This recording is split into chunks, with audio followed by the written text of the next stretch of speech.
Congratulations on another win, but I can't imagine that's exactly how you saw this fight playing out. I know in the cage you said you're not a dirty fighter, but like back-to-back fights when these things are happening, is at the back of your mind is like, what's going on in these fights that's happening with me?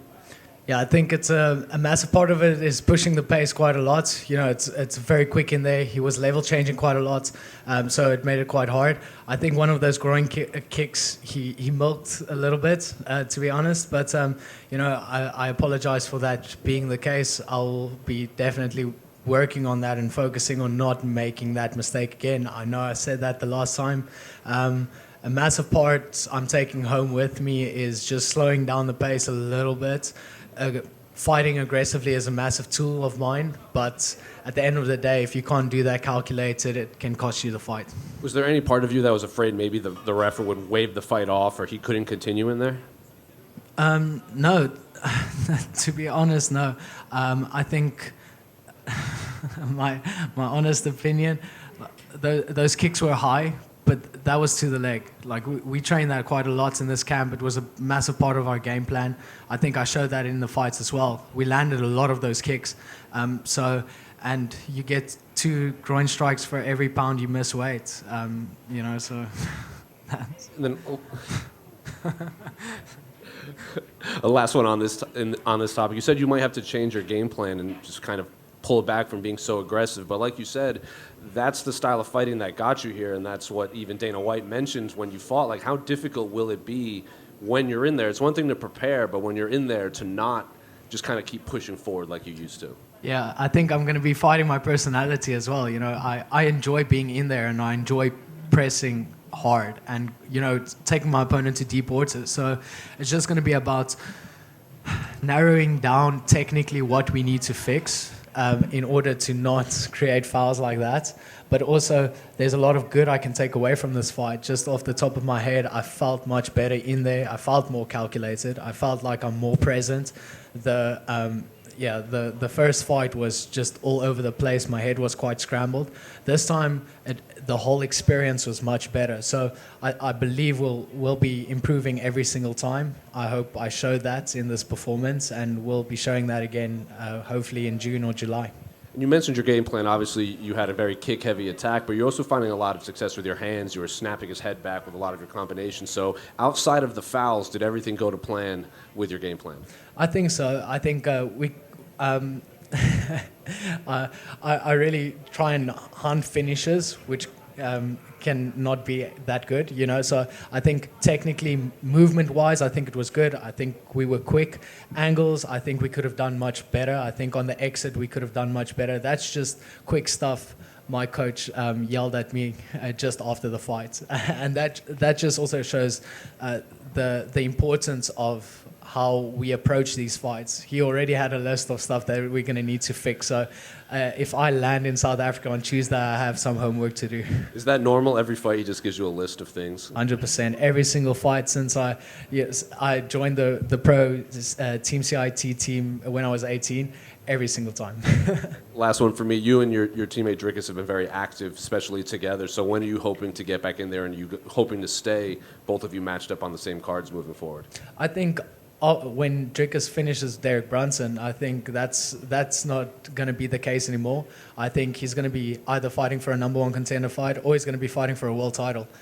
So he's obviously going to travel with us if I'm fighting, and I'll be traveling with him. I'll be his number 1 cheerleader if I don't have a fight scheduled. But I would like to get back in here June, July, and really make a statement once again.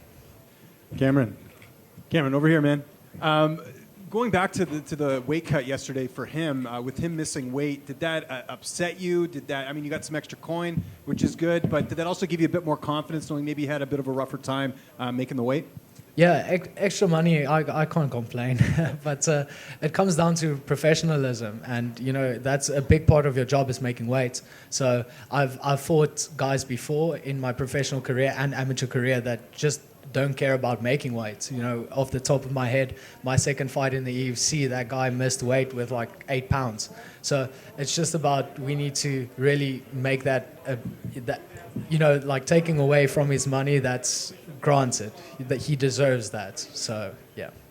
any plans to go to Topgolf? Did you end up going? I was curious. Did you end up getting to go to Topgolf at all? I did not, but we still have 2 days. So I'm really going to try and convince my team, but I think they're going to be swinging at other stuff. So. You need to film that, I think. I know you're a good golfer, right? So it'd be cool to see you get that done. I'm a terrible golfer, but I'll edit it very well, I promise. There you go. I like the editing. And what about tonight? Obviously, you're going to watch Drakus compete, but after that, any plans? Do you have anything on the horizon this evening after this big win? Maybe I can ask you guys, what do you like eating here in Vegas? Because I'm very hungry. So I would like to have some great food here. I'll have to pass that to someone else. I'm Canadian. And just last one for me. Any opponents in mind for the next fight? I know just a couple fights in the UFC, but I'm sure you're keeping an eye on the division and who's sort of up and down, right? No names at all. I trust the UFC and Sean Shelby to make an educated decision on who they want me to fight next. And I've never turned down a fight, so I'll be ready. Hey, Cameron here in the back. Back-to-back fights here in Las Vegas. How do you like competing at the T-Mobile? And do you have a desire, the UFC goes on the road now. Are there markets that you do want to go visit as part of your career? Most definitely. I love Vegas. It's getting much easier just getting into the procedures here, in fight week, landing. Obviously, the traveling, we're getting used to that as well. So coming to Vegas is a lot of fun. We enjoy it. We are staying in the New York hotel, which is very, across the street. So it's very convenient as well. And, the UFC has made it very easy for us. I would love to fight in other cities as well, just experience that. There was a end of March, I think they're going to Texas. I would have loved to go to Texas as well. I would like to fight in different areas. I would love to fight in Europe. I was calling for the London card after my debut, but that did not happen. But it will happen. And then I just want to ask your thoughts. Obviously, there's a lot of talk about Aljamain Sterling versus Henry Cejudo. How do you see the title fight in your division going? That's a very hard fight to call. I think Cejudo is undeniably one of the best bantamweights we've ever had, and Aljamain he matches Cejudo's style very well. So off the top of my head, if I have to pick someone, I would go with Cejudo, but I would still have to study some tape again. Congratulations. Thank you. Why specifically Texas?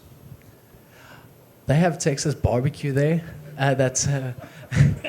It's like we have braaivleis, so it's like a barbecue, South African barbecue, and we've heard Texas barbecue is next level. So, yeah. Rolling Smoke barbecue is really good barbecue here. Rolling Smoke. Rolling Smoke. My teammates is going to make a note of that. Vaughn. Thanks. Cam, you already fight with that energetic, almost a little bit of an urgency. What happened in between rounds with your corner? Was there any more urgency with that point deduction to make it up, or you just not even let it be a thought? Yeah, that was the weird thing because there was a healthy mix of both, slow it down, but also finish the fight. So I was quite confused at a stage. I think slowing it down meaning just be a little bit more picky of your shots and focusing on exiting a little bit better and picking up the pace, just forcing him on his back foot. So that was what I tried to do. Honestly, I can't remember a lot of the fight, so I'm gonna go watch it when we get to the hotel. Excellent, thanks, sir. And last for me, Drake has mentioned the whole acclimating, coming to Vegas. How have you guys gotten better at that? Because one side of the world to the other, training camps, what have you, it is a big factor to get your body right for this weather, this conditions. Yeah, definitely. I think we have an amazing team, and we try and do it as good as possible. So we travel anywhere between 10 to 13 days before fight night. We travel to Vegas to climatize. We do peak sessions. We do everything here. So we really try and do it as good as possible. When we're back in South Africa a few days before we fly, we already live on American time. So when the night is dark and everyone is in bed, we're up, training at 3 a.m. in the morning, our time. So we really try and do it as professionally as possible that when we get here, we can perform at our best of our abilities.